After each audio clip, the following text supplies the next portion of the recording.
Disclaimer: this podcast was not made to slander or speak ill of any author we will soon talk about. We will try our best to disassociate the author from their books. This is a book discussion, and we are just speaking our opinions and not just speaking negatively about any book. And this is a spoiler warning. Welcome back to Book Expectations with Anya, Doris, and Isabel. This is Chapter 5, The Dark Artifices. The series takes place in Los Angeles following the heroine Emma Carstairs, who is introduced in the city of Heavenly Fire along with her parabatai, Julian Blackthorn, and his siblings. As the series goes on, Emma works to find out who killed her parents and falls in love with someone who is forbidden to her by Shadowhunter law, which we will get to eventually. Doesn't Cassandra Clare get bored or tired of constantly writing new books for this concept? Like, the Shadowhunter books are literally like 21 books long. Yeah, somewhere around that. A lot, but I mean, as long as she's still passionate about it.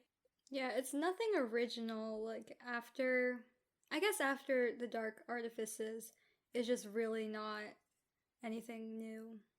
Yeah, I mean, even in The Dark Artifices, like, I started getting a little bored because it's like this. She kind of explains the same thing over and over, and the books are so long. I just feel like they only get longer, you know, because she's constantly repeating the same information. They keep on getting longer and longer. Queen of Air and Darkness is literally a brick. Like, you could throw it at someone and knock them out. All of her books are literally pages. bricks. Oh my god, and every book is getting longer. Usually it's just the last book that's the longest, but now Chain of Gold in her new series, The Last Hours, is like 500 pages. Yeah. So it's also aggressive. It's just getting longer and longer, and I don't think she's gonna stop anytime soon. Kind of scared, but it's like, okay. imagine It's how okay. long It's Wicked Powers is okay. gonna be. If it's only getting longer from here. I know, and Oh it's my supposed God, to it's be like gonna the be final, 1,000, like the 2,000. finale Like, for what the if- entire, like, it's not a franchise really, but the entire Chronicles. What the heck? Like, what if the last book is literally 2,000 pages? Like, Exactly. I don't know if I would read it, but I might just like find a summary and Google it. Yeah, I would definitely skim. I mean, yeah, I probably would read it, but I wouldn't read it like word for word. So, personally, I'm still happy that the series kind of addresses some bigger issues, but like using her own world as an analogy.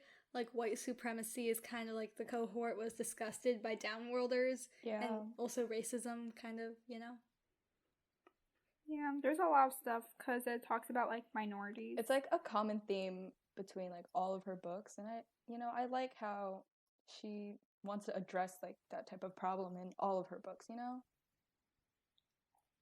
But I mean, the more the better, I guess, but it's just a lot of politics in a YA novel, which I guess is good because when teenagers are going through their teen years, I guess, they are becoming more exposed to the real life problems, so it's good. It's just a lot. Yeah. I just think in terms, because Shadowhunters is more of a fantasy thing, and so if you have something that's like dystopian kind of, it's like normally about government, but this already had such a big, or supposedly had such a big conflict, politics just aren't as relevant. But the villain in like the entire series was just constantly changing, you know? Like, it was Malcolm. Yeah, and that was then really it was like confusing. Malcolm. He died, and then he like came back eventually, and he like died again. And then it was Annabelle, and she was good in the beginning, and she isn't anymore. And like, that was confusing. And then She had like a midlife crisis. she did have a midlife crisis. Like, Malcolm literally brought her back. She didn't ask for that. Yeah, she was angry about that. Like, I was happy that she was angry about it, because I was like, yes, finally someone that's logical. But then she turned out to be kind of a psycho, so. Yeah. And then, like, it was Jonathan again. Like, I thought we were done with Jonathan after the Mortal Instruments, but no, he's back. Yeah. And I'm like, what? And then again with the politics thing. Yeah, it was the cohort. Mm-hmm. Like, I don't know. Which was also kind of confusing because the cohort, they were supposed to be good, like the role models of Shadowhunter society, but then they were like really mean, and they were all rules, and you must follow the rules, and they're here for a reason. So yeah. And then In general, just the entire series didn't have a cohesive problem. It was just all these random issues just shooting at the characters. I mean, it's kind of like the real world, how like there isn't one cohesive problem in the real world. There's always just random problems That's that like true. pop out, you know, when like it's relevant. You just realize how much of a problem it is, you know. So I guess but in this kind of setting, I get it's like kind of just random and spontaneous with all these different villains, though. I feel like it was just too much, and it made the books Yeah. even longer and even more confusing.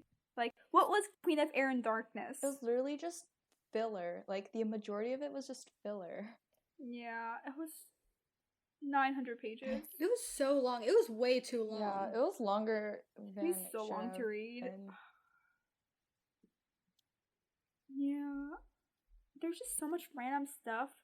What was Theo when they went to an alternate universe? What was that? What was the point of it? I know they had to find some book, but why? The black volume thingy. Who knows? And then Yeah. The black volume of death. of the dead. But I get she wrote about Thule just to like it's like as an introduction to her new series, but like she could have written it as a short story thing instead of making her final book just seem unnecessarily long. Queen of Air and Darkness had so much stuff in it, but it's all really confusing and it gets kind of taken over. Like when Julian got like cursed or whatever and he took a potion, that was confusing because why did he take a potion? Well, it got kind of pushed back a little bit more. And so I think Magnus just like did some Magnus like did some spell on him. You can tell that her series just dragged on, or I guess mostly the last book, because we literally can't tell you half the plot for Queen of Air and Darkness because it was just so much all in like one chapter. Yeah, and most of it was so unnecessary. I just don't remember any of it. It was all confusing. It just wasn't well organized. I feel like that's the best way to put it. But there weren't any serious plot holes, I guess. I mean, everything just flew by really quickly, but it kind of got explained, except for the parabatai curse.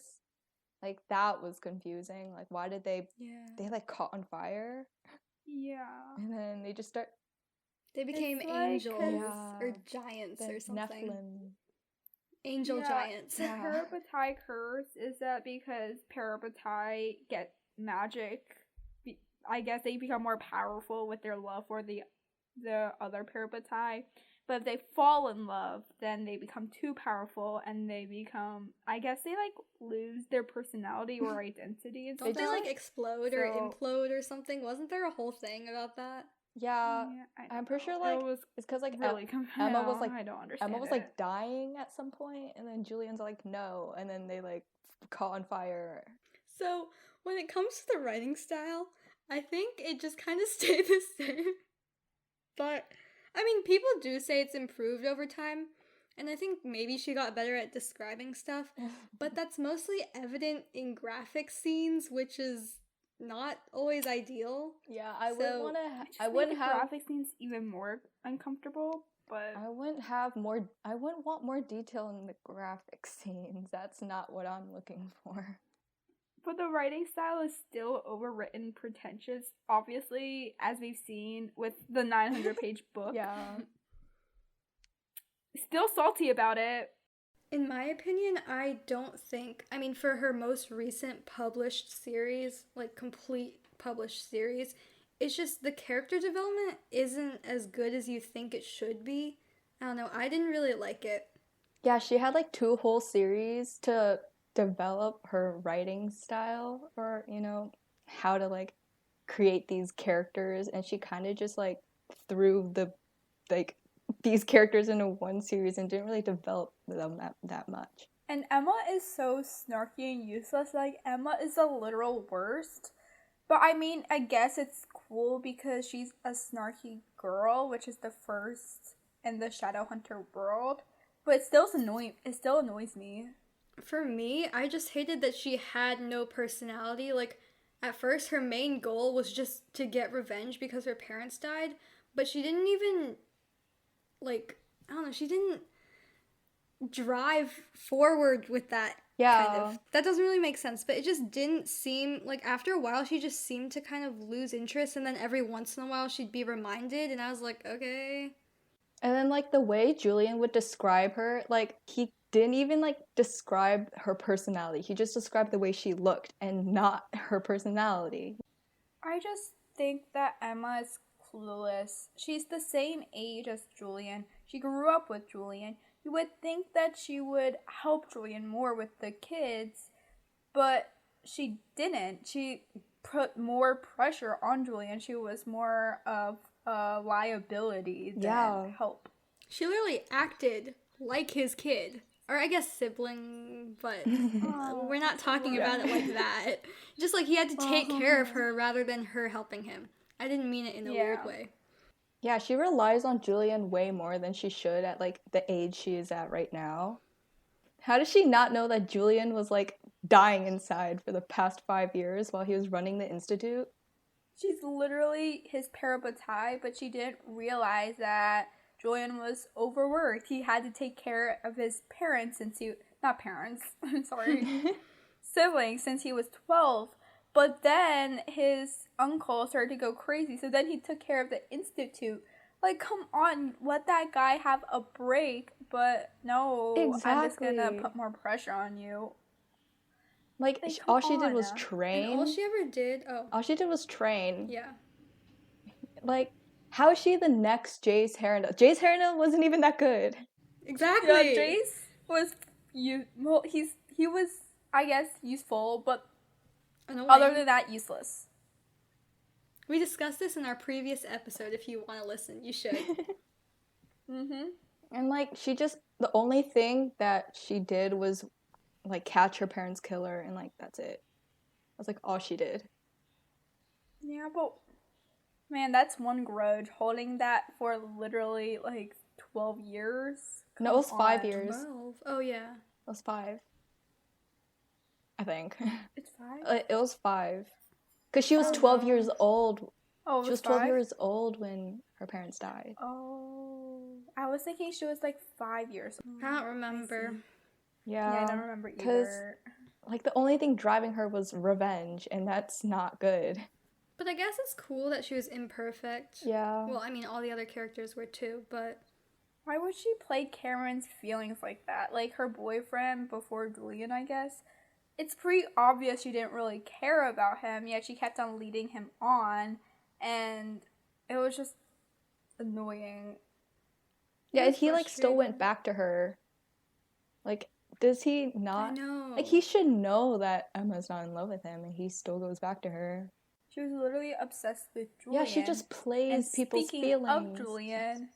Speaking of Julian, he's such a helicopter parent. He literally, like, he didn't even let his siblings help him. Like, come on, you need help. You need to let people...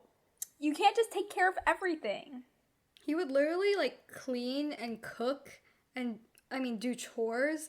But then he also wouldn't let his siblings go on missions. So, like, all they were doing was just training at home and sitting there doing nothing. Exactly. Like, what's the point of training if they can't even go on missions?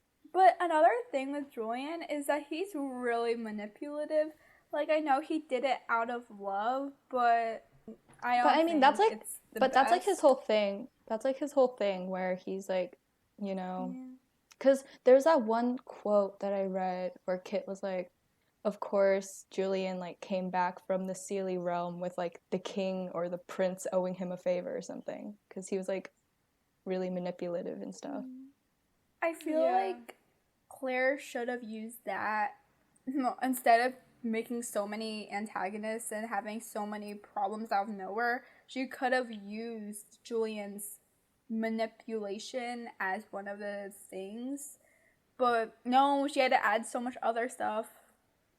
I think it is kind of cool, though, because, like, his manipulation, he didn't really know, well, he kind of knew, but he didn't really intend to do it that often. He thought he was really good at persuading people, but he was actually being pretty toxic, Yeah. you know? Yeah. I just feel like Cassandra Clare, it would have been so much, I guess, more interesting to see a morally gray character or an anti-hero if it's Julian. But I don't know, I think Julian's almost... she like started on that path for Julian being like on the brink of evil, kind of almost. But like, I don't know, she kind of just like, But she never yeah, went with it. like he killed his own padre, his own father. Like, I get his father was like darkened and stuff, but like he had the... Yeah, he had to do what he had to do. But I don't know. I mean, it would make sense that he's super angsty because he is technically part Herndale. Of course. Yeah. Duh. But you know who is a flawless character? Christina. I mean, she stuck with Emma and Julian and all the Blackthorns the entire time, even though they were literally insane. And she's like, this is weird. This is interesting. This is new. And she's just like, this is great. I love this environment. Even though, you know. She just wanted to spend her travel year, like, in LA, you know? But no, like, Emma has to cause all these problems, and the Blackthorns have to be such a hassle. And then Christina doesn't even get to have a perfectly good travel year because they're just all crazy and chaotic. I feel like Claire could have developed Christina more because she did leave her friends because Diego, she felt betrayed by her friends, so she felt the need to escape, kind of. Which, yeah, not really a good thing, but, you know, it's okay, I guess, for books. Yeah. But the Blackthorn children were literally useless. Like, what the heck? But I mean, Julian did... Yeah, like what we said before. Julian did stop them from, like, or prevent them from doing anything, so it technically isn't exactly their fault. No, but Ty and Livy were literally 15 years old. They can do all this stuff. They can hack. They can solve problems. They can do everything and they're like, I don't know, prodigies as shadow hunters. But they can't cook or clean. It's not that hard. Like, they're 15. Like, poor Julian had to break down that one time. Yeah, he had like a breakdown because Mark is kind of useless. Right. But it makes sense because Mark is useless because he like kind of left. But he had a whole breakdown because they caused a huge mess in the kitchen. He was like, I have to clean this all by myself. Like, come on, help the guy. No, he made Mark clean it. Mark was there. No, he made Mark clean it. Oh, he did? Oh, yeah. Good, thank God. He's like, everybody leave, Mark is gonna clean it or something. I forget. But Mark did clean it. But I mean, Mark does... Imagine bossing around your older brother. Technically, Mark was younger, though, because time was different in the fairy realm. Yeah, but, you know, birth-wise. I mean, Mark didn't do anything, but he did have an excuse, though, because he was practically having an identity crisis. And he was funny, so. Yeah, he was funny. It was kind of cute how naive he was. He was just like, what's this? Like, what's syphilis? He was like a lost puppy. But it's also weird because he was like a killer in the fairy realm, but in Shadowhunter territory, I don't know, he was just kind of a stupid adult. He wasn't stupid, he was just really clueless. Yeah. I wish we got his point of view because Julian's literally his younger brother, and older siblings, I guess, usually have kind of like a protector role. They were like the leaders or whatever. But since Mark basically was forced to leave, he wasn't able to do that. So it would have been cool to see how he was maybe affected by seeing his younger brother literally dying because he's doing all the work by himself. Yeah, but like Mark did try to have like try to connect with Ty again. But then Ty is all like, but you left us and stuff. And then Mark was like all sad because Ty didn't want to talk to him anymore. But I was really sad when Livy died. That was... Oh my God. Like that, her death was just so unnecessary. It was so sudden. It was random too. Yeah. I mean, I guess it was kind of necessary because Ty needed to have an identity crisis without his sister, so... Yeah, he needed to like figure out how to live his life without, you know, someone to rely on the entire time. Yeah. But it was still so sad. Couldn't they Yeah, have he like tried to bring her Drew back. die? I'm sorry, Yeah, when they Drew's tried to Drew's bring... kind of Yeah, irrelevant. I mean, Yeah, Drew was irrelevant. I mean, I'm sure she'll play a like bigger she didn't role, do anything but the entire time. I don't know. Like I don't. Her personality trait was like liking horror movies or something. Yeah, and mysteries. I don't even remember one thing she did. I mean, she What if did she did something hide really important? an I would feel 18-year-old bad. in her bedroom, but that was weird. I was just suspicious. Yeah, that was sus. Diana's such an icon. Trans pride. Of course. Exactly. Like we needed that representation because, like, Yeah. I don't know. I think Cassandra Clare is like really good, like able to have all this representation, you know. And I'm really glad that she like added in trans, you know. And I love that like Diana wasn't like the rest of the LGBTQ people. Yeah, and showed how she was able to slowly open up. Oh, I liked that she was different because she wasn't really like too confident about her identity yet because like, you know, Magnus and Alec were all like, "Yay, we're in a relationship," but she was over here really hesitant to admit it and stuff. And then, you know, she grew into it. Well, she didn't grow into it. She just became more confident in herself. Yeah, there's also there's that time where like Julian asked Diana if she could run the institute, but then she said she couldn't because she was trans, and then, you know, Julian like started dying. Yeah, Julian kinda continued sad. his Like- dying path. Yeah, but like Diana knew the entire time, and like she didn't tell Emma. But I mean, I guess it was because like Julian didn't want her to. Oh my god, and then she like destroyed Zara that one time because Zara was once again making fun of Gwen and Mark, I think. And that was interesting. What an icon. Oh my god, I hate Zara. I hate Zara like with a passion. I know, right? She is so annoying. Oh my god. When she was engaged to Diego, I was pissed. I was angry. What the heck? Like, and she thought she was so cool because she went to that school, like the Scholomance school. Yeah. And she didn't support Malik. Who? What? What is wrong with her? Yeah. Oh like, my who god. doesn't support Malik? Homophobic. What the heck? She was literally, well, not homophobic. Exactly. I guess it was more of the warlock thing. But here she was all like, She was yo, homophobic you can't do though. that. Actually, was she? I mean, basically the way she acted. It was probably more of an analogy for homophobia and that kind of stuff. Or xenophobia. Yeah. Or not. Well, I guess Yeah. Magnus was Asian, so xenophobia. But like, ugh. She just didn't support Malik, and that was the most irritating thing ever. And then she took Cortana. That was literally, like, I got so mad, because Cortana's like a Carstairs thing. You know, like a Exactly. Carstairs sword. Yeah, you can't just do Not that. a freaking- What the heck? Yeah. It has this whole story behind it, you know? Because, like, Cordelia had it and stuff, and I forget who else, but, like, and then Emma got it, and it was, like, her only weapon, you know? Yeah, Emma loved that sword. It was really sad. She, like, yeah, she had, like, that big scar on her arm because she would, like, hug it and stuff. Yeah, when her parents died, she slept with it and she cut herself. Yeah. Really smart. And then Zara, like, she almost killed Emma, like... Multiple times. You know, right? Yeah, well, Well, not but like there's that time where she, directly, like, but stabbed her in the... indirectly. But she stabbed her in the back, like, literally. Yeah, I know, but, like, that doesn't even make sense because Emma's a fellow shadow hunter. Why would you kill her? Who knows? Exactly. Like, I don't know, Zara's just messed up. But it's fine, because her dad died.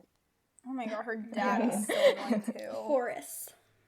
I hated her. What type of name is Horace? I don't know. It sounds like a Karen name, like, let me speak to the manager type of name, so I guess that kind of makes sense.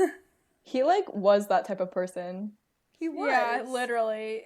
The entire cohort was literally going to the claim and being like, look at how evil these downworlders are. Look at them. They're causing all these problems. Like, fix it. you know, they're just trying to they're just trying to vibe, and then the cohort just has to come in and get all angry at them. Like, they didn't do anything wrong. Yeah. Right. The cohort was annoying. Like, I know they're also the villains, but they were just straight up annoying. Like, even if they weren't the villains. Oh my god, Kit was an icon. Yes. I love Kit. Oh my gosh, I love Kit. Oh my god, I love Kit. For once, when he became a shadow hunter, like Jessamine, I guess, he was like, I don't want to be a shadow hunter. He tried to leave multiple times. Like, oh my god, yes. And he helped Ty And he's a open up- Herondale. Yes, Yeah, he's a Herondales. Speaking of the Herondale thing, though, I don't really get, like, the Lost Herondale thing. I totally... Yeah, I didn't understand Yeah. that I at just all. kind of skimmed through it, and then afterwards, when I went back, I was still confused. Because I don't know how the relationship worked, but apparently he was important, so... Yeah. I mean, it was cool. Yeah, because like seeing... Tessa and Jem were like looking for him. Oh my god, Jem!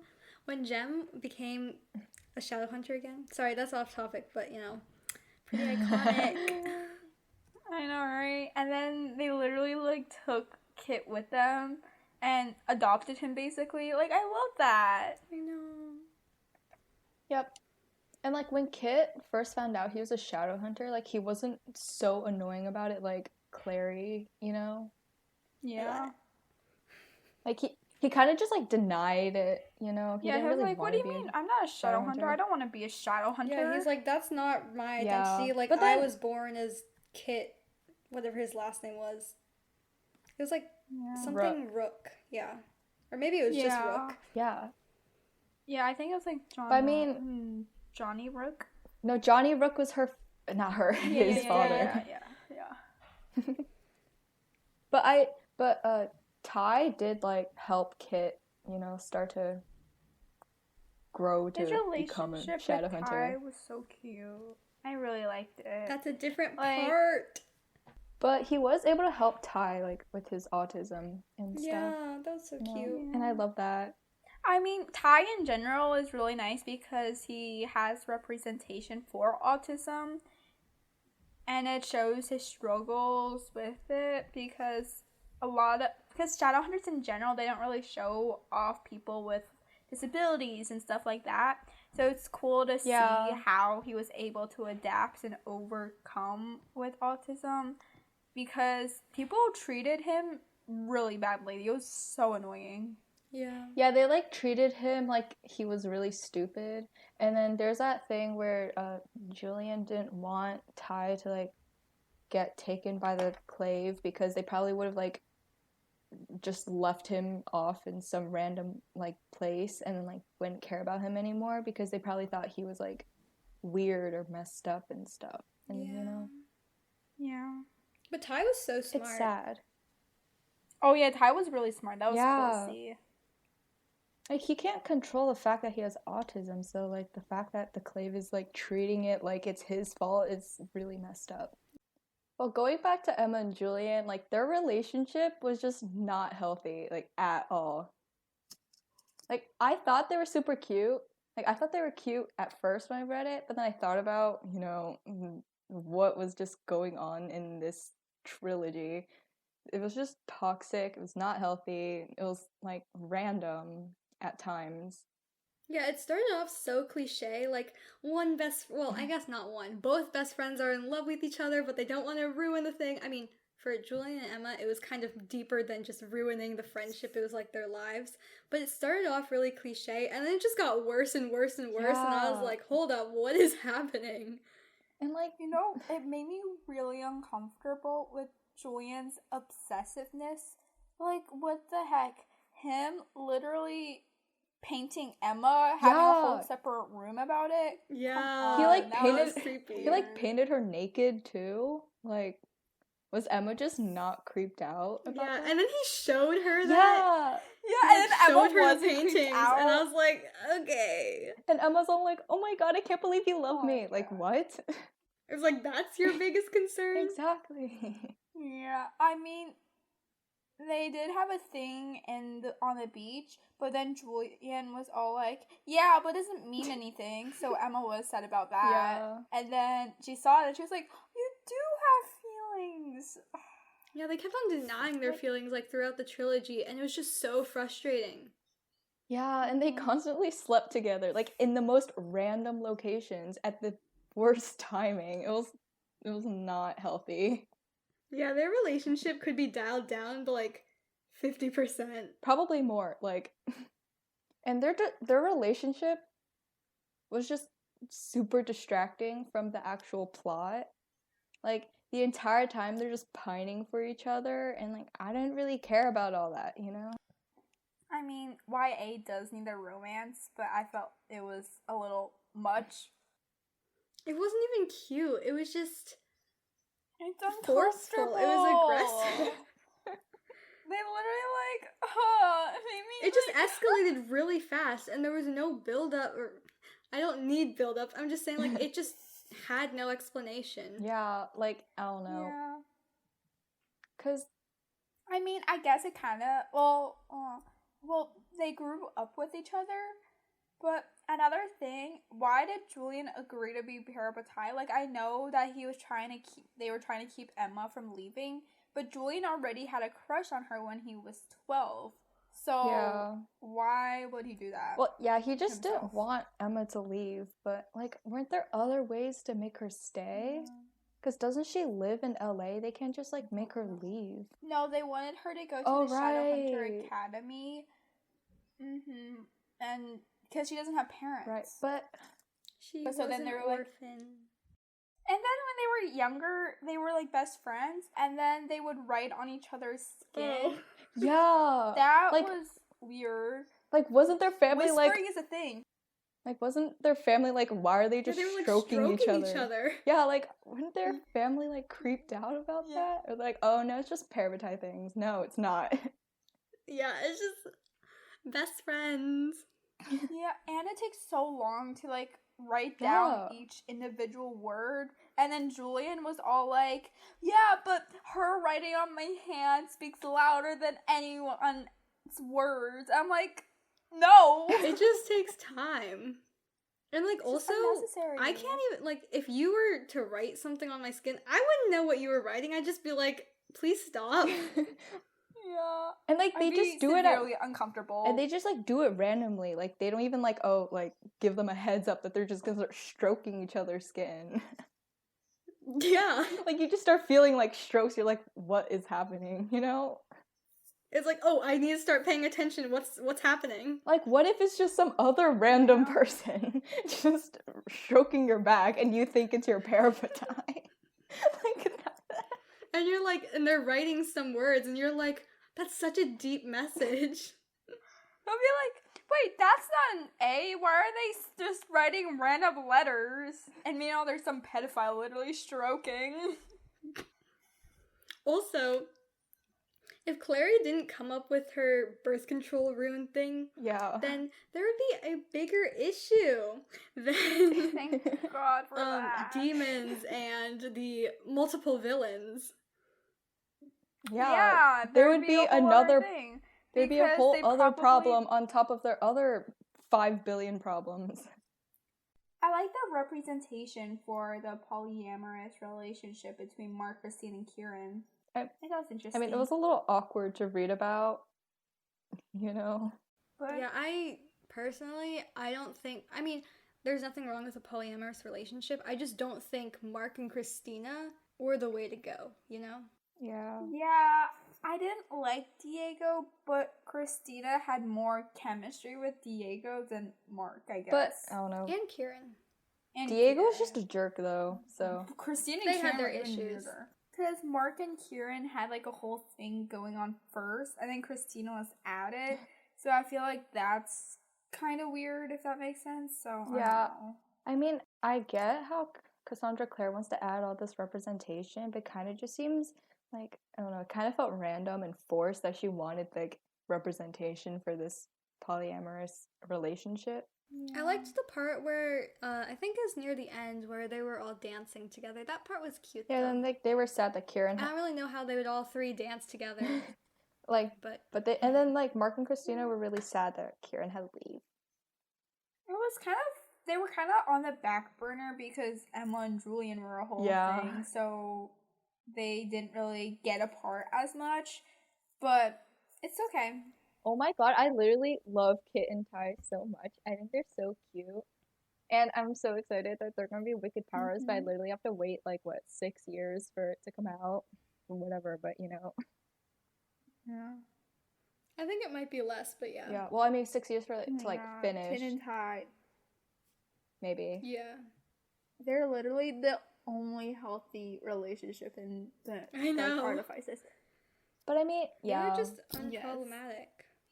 I mean, well, except for the end, I guess, is kind of ambiguous.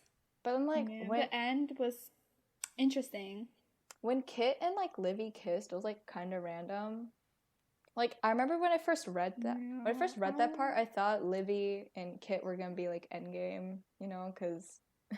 And then, you know, Livy died, and that was a little awkward. It's but because, Livy was ship. like, I want to have my first kiss before a certain age or something. Or, like, before I die. And so, she's like, you want to kiss? Well, I mean, thank God she kissed then, because she wouldn't get... Don't put it like that. I'm sorry. But... I always thought that Kit and Ty had more chemistry than Kit and Livy ever did, because Kit, like, understood Ty's autism, so, yeah, obviously. And then when, like, Livy got hurt, and then, like, Ty was just having a panic attack on, like, the roof or something, and then, like, Kit was just hugging him, and it was so cute. Yeah, and he was actually being understanding, whereas literally everyone else in Ty's life was just like, well, you're not my first priority, so I'm sorry. Yeah. And then Ty gave Kit his first rune. I know. Like, Ty was basically the whole reason on why Kit was like, okay, I'll be a shadow hunter. Yeah, I remember, like, Julian offered to give Kit a Ratzi. I think that's how you say it. Because, like, Kit was just at the shadow market and stuff, and, like, he punched a sign. And then Julian's like, I can heal you. And Kit's like, no, I don't trust you. But then he trusted Ty, and it was so cute. And then the Queen of Air and Darkness, the scene where Ty was, like, raising Livy from the dead. And then poor Kit was like, no, please, no, I love you. And then Ty didn't hear him. And then Kit got all angsty and just left. Like, oh my god. Oh yeah, and then they were chained to a tree. Because, like, Julian's all like, you guys can't go anywhere. And then, like, Magnus put that spell. And they're kind of just, like, awkwardly there next to each other. But it was cute, I guess. It's so sad that Kit moved away, though, with Emma and Jem. Oh, not Emma. Tessa and Jem. But Tessa and Jem, like, being Kit's, like, adoptive parents, that's just so iconic. I love that for them. I know. Like, there's all these ideas of, like, Kit being such a great big brother to Mina. Like, I love that. I am so ready to see that in the Wicked Powers. Yeah. Or I better see it, or else I will cry. Oh my god, Mina being like their little sister. What if Mina dies? No. I swear to God, say Doris. She's Jem's child. I'm sorry, I just had like a flashback to Max dying, and I was like, oh my god. I'm Stop sorry. bringing up these terrible. Don't say that. All ideas. The wins. I'm sorry. I love Jessica. But, like, honestly, Kit and Ty are, like, the only reason why I'm actually gonna read Wicked Powers, you know? And also to just finish the series. Yeah.